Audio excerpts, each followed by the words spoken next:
Allez, aujourd'hui on va faire un peu de théorie, de la théorie du kitesurf et on va parler de la fenêtre de vol. Oh putain, excusez-moi, je crois que Jamy, il y a Jamy qui m'appelle, je le rejouais, hein. Je vais pas le laisser tout seul quand même, hein. Bon Glissou, je compte sur toi pour ne pas te dégonfler comme tu n'oses de Palavas et rester jusqu'à la fin de cette vidéo, puisque maîtriser ta fenêtre de vol sur le bout des doigts va te permettre de progresser plus rapidement en kitesurf. On est parti, let's go!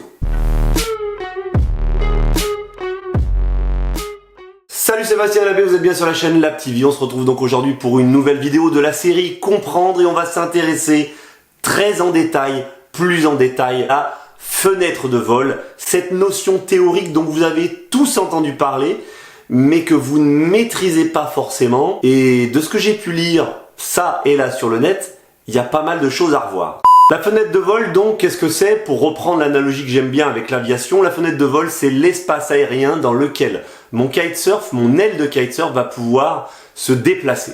Pour comprendre la notion, il faut déjà dans un premier temps comprendre les notions de sous le vent et de haut vent. Donc une fenêtre de vol ne se définit que par rapport à un point fixe, un centre de fenêtre de vol. Bibi. Vous allez donc être, quand vous avez votre kite en l'air, être le centre d'un quart de sphère dans laquelle va se déplacer votre kite.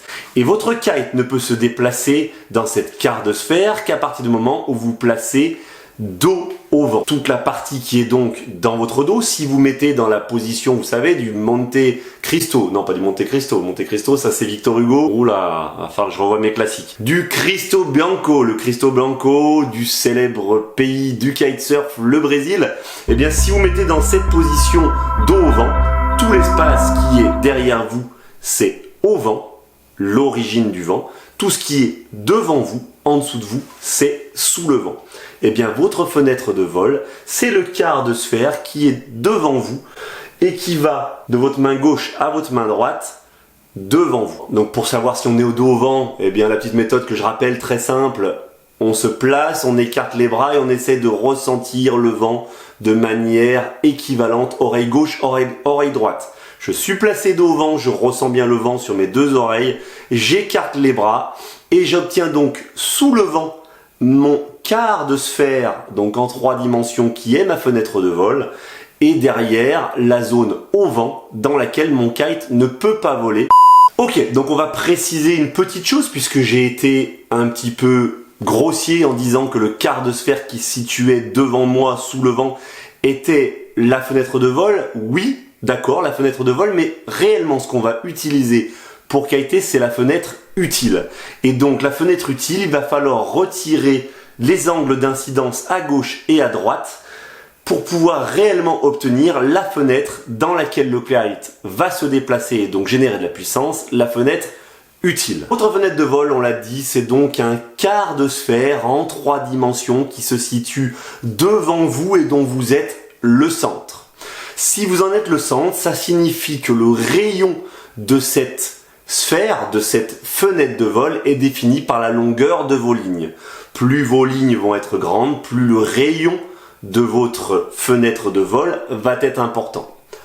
On comprend d'ores et déjà l'importance de la longueur des lignes sur la puissance du kite et les avantages d'avoir des lignes plus longues par vent léger. Allons maintenant plus en avant sur cette fenêtre de vol, sur le concept de fenêtre de vol, et définissons-la clairement. La première chose dont il faut parler, qu'il faut définir, c'est le bord de fenêtre. Le bord de fenêtre, si on reprend notre position du Cristo Bianco, c'est un arc de cercle, donc comme si on imaginait un arc-en-ciel qui passe au-dessus de votre tête et qui va passer par votre main gauche, par votre tête et par votre main droite. Cet arc de cercle, c'est le bord de fenêtre, c'est la zone de neutralité, c'est la zone où la force développée par le kite est quasi neutre, elle est la moins importante. On a coutume en tant que prof de kite de définir différents points de ce bord de fenêtre par des heures comme si on était sur en fait un demi-cadran horaire. On trouve donc au-dessus de soi le midi, 11h, 10h, 9h à la surface de l'eau à gauche, de l'autre côté 1h, 2h, 3h à la surface de l'eau à droite. La force de traction du kite, quelles que soient les positions horaires de votre kite en bord de fenêtre, est la même.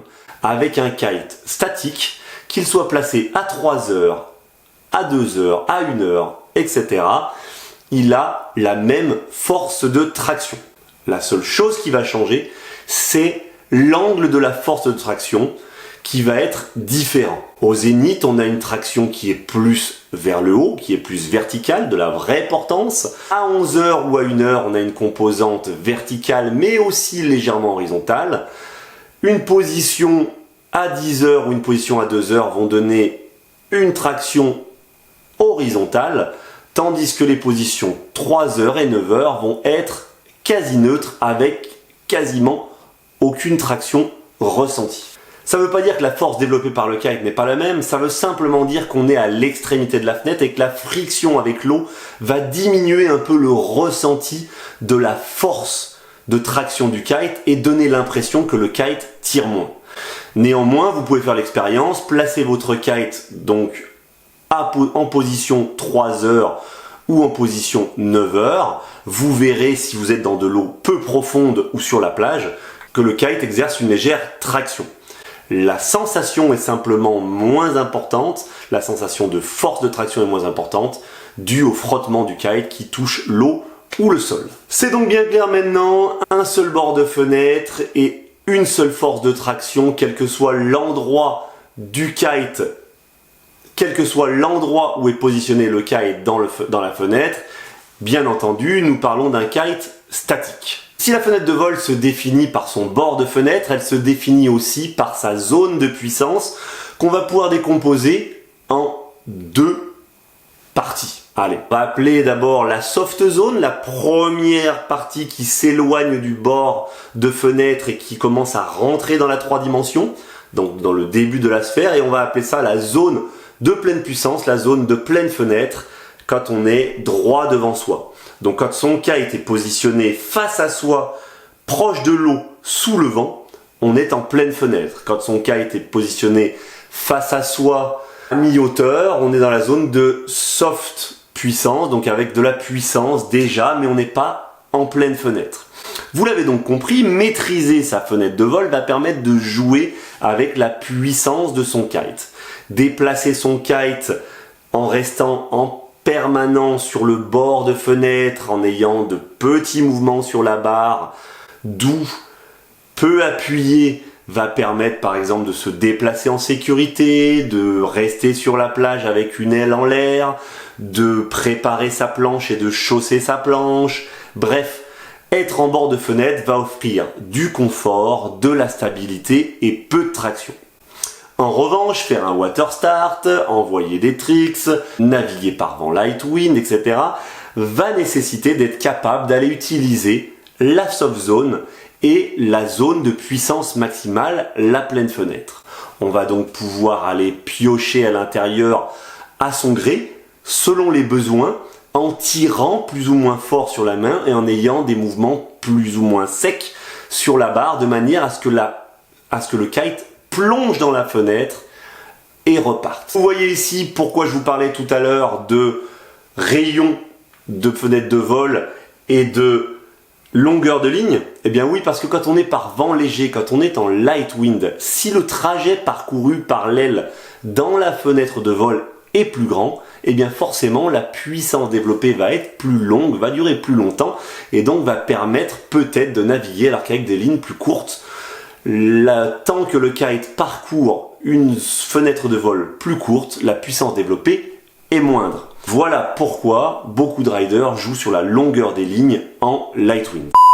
Une fois tout ça dit, je vous laisse maintenant re-regarder ou tout simplement regarder pour la première fois parce que vous n'avez pas été nombreux à aller regarder les jours de sortie. Donc je vous invite à regarder la vidéo vent apparent, portance, traînée, qui vont vous permettre maintenant de comprendre de manière globale votre fenêtre de vol et comment vous pouvez l'exploiter pour améliorer votre niveau de kitesurf.